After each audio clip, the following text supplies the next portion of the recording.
Scroll ചെയ്യുന്നതിന് മുമ്പ് 3 കാര്യങ്ങളിൽ ഒരുപാട് മുസ്ലിമീങ്ങൾ കൺഫ്യൂസ്ഡ് ആണ്.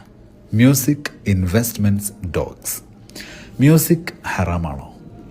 അങ്കുലി പരിമിതമായ മ്യൂസിക്കൽ ഇൻസ്ട്രുമെൻസിൽ നിന്നുള്ള ശബ്ദം മാത്രമാണ് ആസ് മ്യൂസിക് ഹറാമാകുന്നത്. അല്ലാതെ എല്ലാ സംഗീതവും ഹറാമാണെന്ന് ആരും എവിടെയും ഒതന്റിക്കലി പറഞ്ഞിട്ടില്ല. പക്ഷെ പലരും ധരിച്ചിരിക്കുന്നത് മ്യൂസിക് ഈസ് ഹറാം. No, there are conditions. ഇനി ഇൻവെസ്റ്റ്മെൻറ്റ് പ്ലാനുകൾ ഹറാമാണ് എന്ന് ജനറലി എങ്ങനെയാണ് പറയാൻ കഴിയുക? ശരിയാണ്, ക്യാഷ് ഇൻവെസ്റ്റ് ചെയ്യുന്നത് റിസ്ക് ആണ്, അതുകൊണ്ട് ഹറാമാണോ? ഒരിക്കലുമല്ല. ഇൻവെസ്റ്റ് ചെയ്യുന്നതിനെ ആക്ച്വലി പ്രോത്സാഹിപ്പിക്കുന്ന മതമാണ് ഇസ്ലാം. ക്യാഷ് കയ്യിലുണ്ടെങ്കിൽ അത് പൂഴ്ത്തി വെച്ച് അതിൻ്റെ ഫ്ലോ ഇല്ലാതാക്കരുത്.